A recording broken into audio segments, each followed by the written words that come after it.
तो भाई लोग यूएफसी फाइट नाइट सियाटल इस वीकेंड को होने वाला है और ये बहुत ही बढ़िया कार्ड है। मतलब बहुत underrated fights through out this event पड़ी हुई हैं एकदम। और मुझे पता नहीं क्यों ये यूएफसी अजीब सा एक ट्रेंड दिखाते हुए दिख रहे हैं। ठीक है, एक घटिया कार्ड एक अच्छा कार्ड, एक घटिया कार्ड एक अच्छा कार्ड, पता नहीं क्या ट्रेंडिंग चल रहा है, लेकिन बहुत ही बढ़िया फाइट नाइट कार्ड है ये। इस वीडियो में मेन कार्ड की जो 5 फाइट्स होंगी उनके थ्रू मैं जाऊँगा। ये फाइटर्स कौन है, कहाँ से आए हैं, और जो फाइट होगी उसका एक ब्रेक डाउन दूंगा और फिर मैं अपना एक प्रिडिक्शन भी दूंगा। उसके पहले अगर आपको यूएफसी के अराउंड ऐसी फन डिस्कशंस पसंद है हिंदी में, चैनल को सब्सक्राइब करो। अब बढ़ते हैं वीडियो में। पहले आते हैं यार मेन कार्ड की फर्स्ट फाइट में, अलोंजो मैनीफील्ड वर्सेस जूलियस वॉकर। अब देखो यार, अलोंजो मैनीफील्ड काफ़ी टाइम से इस डिवीजन में है एंड मतलब लाइट हैवी वेट बाउट होगा। ये लाइट हैवी वेट डिवीजन भाई जो एलेक्स पेरेरा का डिवीजन है उस डिवीजन में है। जूलियस वॉकर से वो फाइट करने वाले हैं। जूलियस वॉकर बेसिकली नए हैं स्पोर्ट में, ठीक है, यंग प्रोस्पेक्ट हैं, 25-26 साल के हैं।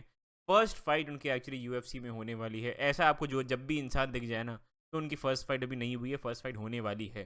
तो यार मैंने जूलियस वॉकर की ये वीडियो बनाने के लिए कुछ कुछ फाइट्स देखी थी एंड थोड़े ग्रैपल हैवी फाइटर मुझे लगे। स्ट्राइकिंग में ठीक हैं लेकिन काफ़ी इंटेलिजेंट ग्रैपलर मुझे लगे, जो टिपिकल अमेरिकन रेसलर्स का होता है कि बस टेक डाउन करके होल्ड करना। मुझे ये उनकी सबमिशन ग्रैपलिंग भी काफ़ी साउंड लगी। अब देखो, आप ये केस बना सकते हो कि मतलब अभी तक जो उनकी फाइट्स हुई हैं, 6 फाइट्स हुई हैं उनकी कुल जमा, तो वो अनडिफीटेड तो हैं, लेकिन अगेंस्ट लोकल कंपटीशन, तो बहुत ज़्यादा उस पर वेटेज मैं नहीं दूंगा। Alonzo Menifield 2 back to back knockout से आ रहे हैं, आजमात मर्जुकानोव के अगेंस्ट और एक कार्लोस उल्बर के अगेंस्ट। हाँ, तो इन दोनों के साथ वो बैक टू बैक नॉकआउट्स में आ रहे हैं। लास्ट नॉकआउट मतलब वैसे वो भी 3 मंथ के स्पैन में हुआ था उनका, वो लास्ट फाइट उनकी अगस्त में हुई थी। तो यार उनका काफ़ी बैड लक ख़राब चल रहा है अभी। उसके पहले उनकी काफ़ी अच्छी एक विन स्ट्रीक थी, लेकिन वो जिमी क्रूड के अगेंस्ट थी, मतलब उस टाइप के कॉम्पिटिशन के अगेंस्ट थी। जिमी क्रूड 5 साल में एक फाइट नहीं जीते हैं और वो भी 37 साल के गए हैं, तो उनके पास बहुत सारा समय अब रह नहीं गया है स्पोर्ट में। बट तब भी एक लेजिट फाइटर हैं वो, ठीक है। बहुत एक्सपीरियंस है एट दिस पॉइंट उनके पास। अब 2 नॉकआउट लॉसेस बहुत ज़्यादा एक मोटिवेटिंग साइन नहीं है, लेकिन एक कंप्लीट न्यूकमर्स के लिए भी बेट करना आसान नहीं रहेगा। आइड से इस फाइट में मैं एक रिस्की बेट लेना चाह रहा हूँ, ठीक है। मुझे लग रहा है जूलियस वॉकर के लिए इवन दो ये बहुत सिग्निफिकेंट चैलेंज रहेगा। अलोंजो मैनीफील्ड 2 नॉकआउट लॉसेस, 37 साल के, इवन दो उनका एक्सपीरियंस है और बहुत मास्टर क्लास कर सकते हैं वो जूलियस वॉकर के अगेंस्ट। 3 राउंड की फाइट में मुझे ऐसा लग रहा है जूलियस वॉकर की ग्रैपलिंग इतनी अच्छी रहेगी। अलोंजो मैनीफील्ड की भी ग्रैपलिंग अच्छी है by the way, but Julius walker की ऑफेंसिव ग्रैपलिंग इतनी अच्छी रहेगी कि वो अलोंजो मैनीफील्ड को, even though on the feet Alonzo थोड़े उनको हर्ट करें, बट ग्राउंड गेम उनका उतना साउंड है कि वो उसको थोड़ा सा म्यूट करके, उनको टेक डाउन करके, उनको होल्ड कर करके, थोड़ा सा ग्राउंड इम्पाउंड कर करके वो राउंड्स ले सकते हैं। आई डोंट थिंक ये फिनिश होगी ये फाइट, तीनों राउंड ये जाएगी और मैं जूलियस वॉकर बाय डिसीजन इस फाइट में बोलूँगा। Moving on, Ion Cutelaba vs. Sibo Island is prelims. Edson Barboza vs. Steve Garcia cancelled. Rob Font versus gene Matsumoto. अब यार रॉब फॉन्ट की पहले फाइट होने वाली थी डोमिनिक क्रूज के अगेंस्ट, और मैंने इसके बारे में पूरी एक वीडियो बनाई थी कि क्यों ये इतना घटिया आइडिया था। लेकिन डोमिनिक क्रूज को मतलब शोल्डर डिसलोकेशन हो गया और वो इज रिटायर्ड, तो अब वो फाइट नहीं करने वाले हैं। उनकी जगह जीन मात्सुमोटो आए हैं। अब इनकी फाइट होने वाली थी UFC 313 में अगेंस्ट क्रिस गुटियरेस। तो उससे फाइट कैंसिल हो गई, मतलब कैंसिल नहीं, अब क्रिस गुटियरेस पता नहीं कहाँ जाएंगे, कहीं तो जाएंगे, लेकिन उससे निकाल के उनको एक हफ्ते पहले, 1-2 हफ्ते पहले इस फाइट कार्ड में डाला है। और ये 140 पाउंड्स में होने वाली है फाइट। बैंटम वेट 135 होता है, और क्योंकि ये थोड़ा सा शॉर्ट नोटिस टाइप ही मानो उसको जीन मात्सुमोटो के लिए, तो वो 140 पाउंड्स में होने वाली है। अब यार काइला फिलिप्स की फाइट के पहले अगर आप मुझसे पूछते हैं, मैं शायद जीन मात्सुमोटो बोलता, लेकिन रॉब फॉन्ट ने जो परफॉर्मेंस दी है अगेंस्ट काइला फिलिप्स, मतलब 37 ईयर्स ऑफ एज में उन्होंने, वो अपने प्राइम में आते हुए दिख रहे हैं वियर्डली। एंड फिर मैंने उनका एक्चुअली रिकॉर्ड रिव्यू भी किया। Rob Font has only lost to the best. उनका 5 फाइट लगातार उनकी हुई थी, 4 लॉसेस थे उसमें अगेंस्ट होजे आल्डो, कोरी सैंडहेगन, ये चीटो वेरा, और एक और फाइटर जो मैं भूल रहा हूँ, आई थिंक पीटर यार, नहीं भूल गया मैं। लेकिन वो चारों ओपोनेंट्स मतलब देवर किलर्स, एक मर्डरर्स रो के थ्रू रॉब फॉन्ट आ रहे थे। एंड देन उनको बीच में उनका एक विन आया था अगेंस्ट एड्रियन यनेज, वो बहुत बढ़िया नॉकआउट विन था। तो जो भी, जहाँ तक हमने रॉब फॉन्ट का ट्रेंड देखा है, गेट कीपर, ठीक है, आई डोंट थिंक वो कभी प्रॉस्पेक्ट होंगे। जीन मात्सुमोतो की लास्ट फाइट में उन्होंने बहुत स्ट्रगल किया था। क्या नाम था बंदे, ब्रैड कटोना था शायद, हाँ। उस फाइट में उन्होंने बहुत स्ट्रगल किया था। कुछ लोग, मतलब मैंने वो फाइट देखी नहीं थी ऑनेस्टली, और अब मुझे मिल नहीं रही थी, लेकिन जहाँ तक मैंने पढ़ा था, कुछ लोग ब्रैड कटोना को वो फाइट दे रहे थे। वो 3 राउंड फाइट थी, एंड 29-28 लोग बोल रहे थे कि उनके ओपोनेंट जीत गए थे वो फाइट। लेकिन उसके अगेंस्ट अगर वो इतना स्ट्रगल कर रहे हैं, से रॉब फॉन्ट उनको काफ़ी पीटने वाले हैं, जीन मात्सुमोतो को। आई थिंक ये 3 राउंड डोमिनेशन चलने वाला है रॉब फॉन्ट का, एंड फॉन्ट बाय डिसीजन मैं बोलूँगा इस फाइट में। जीन सिल्वा वर्सेस मेल्सिक बागदशेरियन, यार देखो, मैं आई बी ऑनेस्ट, जब मैंने इनका नाम देखा था, आई हैड नो आइडिया कौन है ये। मतलब जीन सिल्वा आपने ऑफकोर्स, वो फाइटिंग नर्ड्स के बहुत बड़ी एक फेदरवेट प्रोस्पेक्ट हैं, बहुत सॉट आफ्टर, बहुत ब्रूटल, बहुत फन, इमोशनल गैंगस्टर हैं एकदम, हंसते हंसते फाइट करते हैं और रोते रोते इंटरव्यू देते हैं, ऐसे वाले मतलब फाइटर है। बहुत ही इमोशनल, मतलब इमोशनल स्पेक्ट्रम उनका बहुत वाइड है। मेल्सिक बागदशेरियन की लास्ट फाइट 2023 में हुई थी, एंड उसके पहले उनकी फाइट 2021 में हुई थी। तो 5 साल में उनके करीब आई थिंक 3 फाइट हुई हैं, बहुत इनएक्टिव हैं। बस इसी फैक्टर से मुझे लग रहा है जीन सिल्वा डिसेंट एक्टिविटी लेते हुए, I just don't like this fight. Jean Silva इतने बढ़िया मोमेंटम लेके आ रहे थे, ड्रू डोबर और चार्ल्स जॉर्डेन को नॉकआउट करके आ रहे थे। नहीं, चार्ल्स जॉर्डेन को नॉकआउट किया था ड्रू डोबर के अगेंस्ट, कट से वो जीते थे। तो वो बहुत ही बढ़िया एक मोमेंटम लेके आ रहे थे, एक रैंक्ड ओपोनेंट या कोई डिसेंटली टॉक्ड अबाउट ओपोनेंट उनको दे सकते थे। मेल्सिक बागदशेरियन कहाँ से प्रकट हो गए, nobody cares about him. Jean Silva की तरफ मैं जाऊंगा, बहुत ही बढ़िया take down defence, brutal on the feet. ये 3 राउंड फाइट होने वाली है। आई थिंक जीन सिल्वा ये अग्रेशन लेके आएंगे जो मेल्सिक बागदशेरियन को 2 साल के बाद, 2 साल के ले ऑफ के बाद, आई डोंट थिंक वो टेक कर पाएंगे। तो लेट फाइट फिनिश में मैं कर रहा हूँ predict, I think late round 2 round 3 का एक फिनिश मैं कर रहा हूँ प्रेडिक्ट। देखते हैं क्या होता है इस फाइट में। Moving on, Brendan Allen versus Anthony Hernandez, ये बहुत अंडररेटेड फाइट है एक। मुझे लग रहा है ये दोनों ही लोग थोड़े, ये मिडिल वेट डिवीजन के बहुत अंडररेटेड कंटेंडर्स है। ब्रेंडन एलन की लास्ट फाइट में वो इमावोव के अगेंस्ट हारे थे। उसकी एक फाइट पहले क्रिस कर्टिस के अगेंस्ट एक बहुत क्लोज डिसीजन वो जीते थे। एंथनी हर्नांडेज लास्ट फाइट की उनकी हुई थी मिशेल पेरेरा के अगेंस्ट, उसमें उन्होंने 5 राउंड डोमिनेट किया था मिशेल पेरेरा को। उसकी एक फाइट पहले किससे थी आई फॉरगॉट। इस फाइट के बारे में रिसर्च करते हुए मैंने देखा था कि इनकी पहले भी LFA में एक फाइट हुई थी, जो UFC की एक सिस्टर ऑर्गेनाइजेशन या उनके लोअर लेवल ऑर्गेनाइजेशन मानो उनको, उसमें उनकी फाइट हुई थी। और ये दोनों बहुत ही बढ़िया ग्रैपलर्स हैं, आइड से ये दोनों अमंग द बेस्ट ग्रैपलर्स हैं ये मिडिल वेट डिवीजन में, Anthony Hernandez specially.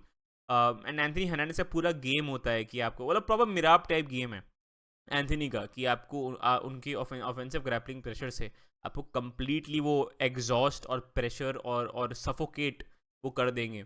Anthony Hernandez ऐसा ही उनका स्टाइल है। ये ब्रेंडन एलन एक लॉस से आ रहे हैं इमावोव के अगेंस्ट। इमावोव को वो एक ही बार टेक डाउन कर पाए थे, उसके बाद हर टेक डाउन अटेम्प्ट उनका स्टफ हो गया था।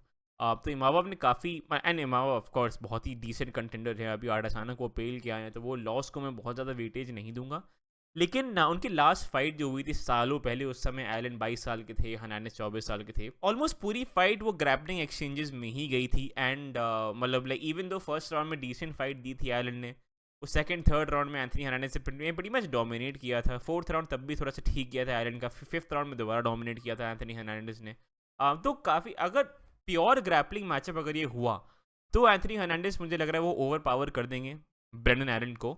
लेकिन वो फाइट 5 राउंड की थी, ये फाइट 3 राउंड्स की होगी। तो एंथनी हर्नांडेज का टिपिकल जो स्टाइल रहता है स्वॉर्म करके उनको वो सफोकेट कर देने का, वो इतना आराम से वो इस फाइट पे नहीं कर पाएंगे, क्योंकि 3 राउंड में ब्रेंडन एलन और अफोर्ड कर पाएंगे स्टैमिना का एक्सपेंडिचर करना, तो वो बहुत ज़्यादा कंजर्वेटिवली फाइट नहीं करेंगे। एंड देन ऐसा नहीं है कि लेट राउंड्स में एंथनी हर्नांडेज डोमिनेट करते हुए चले जाएं। ऑन द फीट आइड से ब्रेंडन एलन ने क्रिस कर्टिस के अगेंस्ट बहुत अच्छा किया था ऑन द फीट। तो आइड से in terms of pure striking मुझे लग रहा है एलन थोड़े ज़्यादा अच्छे हैं। बहुत मुश्किल फाइट है यार ये प्रेडिक्ट करने के लिए। मैं मतलब ये पिंग पोंग हो रहा हूँ उन दोनों के बीच में, मैं क्लियरली मेरे को आइडिया आ नहीं पा रहा है। कुछ और स्टैट्स देखें क्या इनके लग रही ज़्यादा है, रीच एकदम बराबर है, और ऑड्स भी नहीं दिख रहे हैं जो हेल्प कर दें मुझे ऑनेस्टली लग रहा है ब्रेंडन एलन ये कर सकते हैं। लेकिन मुझे लग रहा है एंथनी हर्नांडेज का पूरा गेम है अपने ओपोनेंट को डोमिनेट करना ऑन द ग्राउंड। एंड जैसे ही उनको एक ब्रिक वॉल के अगेंस्ट वो जाएंगे, जो जो 3 राउंड्स की फाइट है, आई डोंट थिंक एलन उतना ज़्यादा ग्रैपल करेंगे अगर उनमें थोड़ी सी भी अकल है, जैसे उन्होंने लास्ट फाइट में करा था, बिकॉज स्ट्राइकिंग का एडवांटेज रहेगा एलन को इस फाइट में। मुझे ऑनेस्टली लग रहा है एलन ये फाइट जीत सकते हैं, बिकॉज उन्होंने और अच्छा कंपटीशन फाइट करा है as compare to Anthony Hernandez. 3 round fight है ये, बहुत मुझे रिस्की प्रेडिक्शन लग रहा है, बिकॉज एंथनी हर्नांडेज बहुत ही बढ़िया प्रोस्पेक्ट है डिवीजन के, बट बहुत क्लोज फाइट मुझे ये लग रही है, एंड एलन ये कर सकते हैं। आई डोंट नो यार, इवन दो मुझे एक अंदर ही अंदर फील हो रहा है कि उनके लास्ट फाइट से लेके अभी तक एंथनी हर्नांडेज ने डेफिनेटली ज़्यादा इवॉल्व किया है कंपेयर टू ब्रेंडन एलन। लेकिन एलन का यार क्वालिटी ऑफ कंपटीशन आप देखो यार, इवन दो वो हारे हैं, किस किस से वो हारे हैं यार, इमावोव, स्ट्रिकलैंड, एंथनी हर्नांडेज, पूरे उनको मेनली वैसे ही ओपोनेंट्स मिले हैं जिनको वो आराम से ग्रैपलिंग में डोमिनेट कर सकते हैं। Genuine striker, sorry genuine grappler जो जिसकी अच्छी स्ट्राइकिंग है, ये पहले मुझे लग रहा है जो ब्रेंडन एलन है उनके अगेंस्ट होगी। तो मैं थोड़ा सा लीन कर रहा हूँ टूवर्ड्स ब्रेंडन एलन। बहुत ही अंडररेटेड फाइट है ये। इस फाइट के बाद इनमें से किसी को शायद एक नंबर 1 कंटेंडर फाइट मिल सकती है, और साल के अंदर वो चैंपियनशिप के लिए भी फाइट कर सकते हैं। मतलब अभी तो खैर बहुत क्लॉक्ड है, बट ये लोग प्रॉपर टॉप कंटेंडर्स हैं। I'd say Brendan Allen by decision, risky pick मुझे ये लग रहा है, but I'd go with that. Moving on, Henry Cejudo versus Song Yadong। अब यार हेनरी सेहुडो ने अपने जीवन की सबसे बड़ी गलती करी थी अपने प्राइम में रिटायर करके। आजकल बहुत डिबेट भी चल रही है actually, I am not sure अगर आप फॉलो कर रहे हो, डैनियल कॉर्मियर, ये MMA गुरु, ये MMA शे करके भी एक और यूट्यूब चैनल है, वो सब मेजर आर्ग्यूमेंट ये चल रहा है कि अमेरिकन रेसलर्स को और ज़्यादा अपने आप को डेवलप करना पड़ेगा। एक टाइम पे अमेरिकन रेसलिंग डोमिनेट करती थी, आज वो नहीं कर रही है। हेनरी सेहुडो भी उसी पेडिग्री से आए हैं, वो भी अमेरिकन रेसलर हैं, लेकिन उनकी स्ट्राइकिंग बहुत अच्छी है, बट एक लेग किक, एक राइट हैंड, उसके अलावा थोड़ी कुछ combination, I don't no, I think उनकी स्टाइल की बियॉन्ड स्पोर्ट मूव ऑन कर चुका है। रीच की भी अगर आप बात करो यार, तो रीच भी 3 इंच ज़्यादा है सॉन्ग एडोंग की, ये लेग रीच 1 इंच ज़्यादा है, वो तो खैर ठीक है, बट आई फील लाइक यार गिट्ठे हैं यार Henry Cejudo. I think is too small for bantam wait.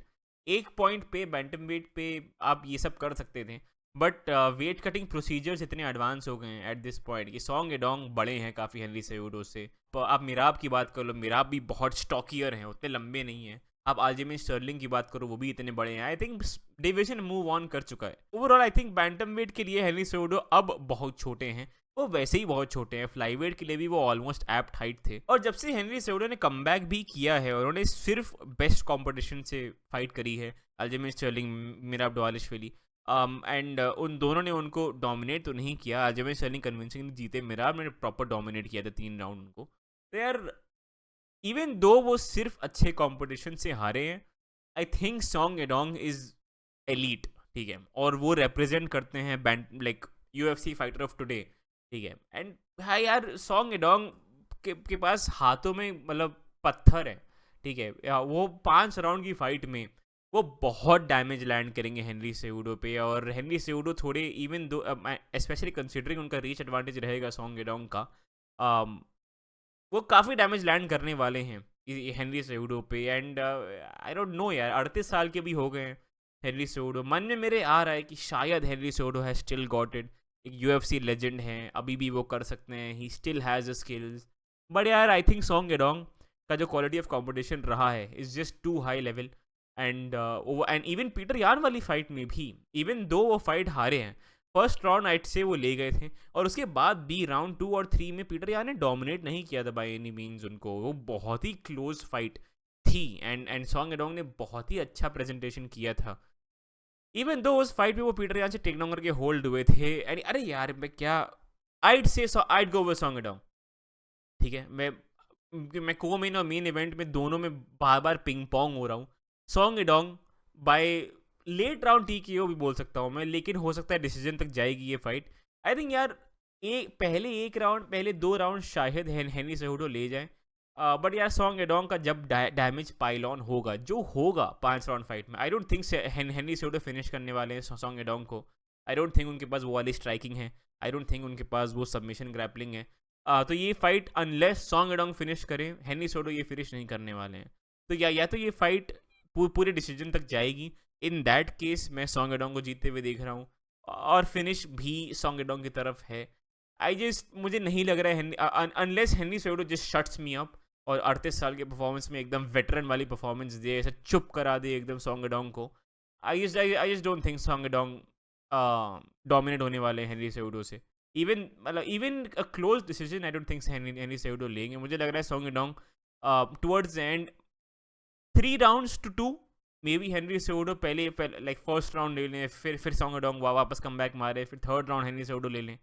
I think 5 round fight में सॉन्ग एडोंग जो डैमेज पाइल ऑन करेंगे हेनरी सेडो पे, और specially even considering Song Yadong का take down defence, I don't know यार। मुझे लग रहा है सॉन्ग एडोंग ये फाइट लेने वाले हैं। या तो लेट राउंड टीकेओज, या मुझे डिसीजन और लाइकली लग रहा है इस फाइट में। बट वो थे मेरी प्रेडिक्शंस। आप लोग मुझे कमेंट से बताओ यार, कोमेन और मेन इवेंट में बहुत स्प्लिट था, मैंने बहुत पिंग पोंग किया है इस वीडियो में। आप लोग मुझे कमेंट से बताओ यहाँ पर कौन लगता है जीतेगा इन दोनों फाइट्स में। उसके अलावा मुझे इंस्टाग्राम और ट्विटर पर जाके फॉलो करो। New video updates, new stream updates मैं वहाँ डालता रहता हूँ, डालूंगा। अब यार थोड़े सा इनकंसिस्टेंट रहा हूँ मैं, लेकिन फॉलो करो जाके। उसके अलावा वीडियो पसंद आया लाइक करना, चैनल को सब्सक्राइब करना। मैं आपको मिलता हूँ अगले वीडियो में। Thank you, bye.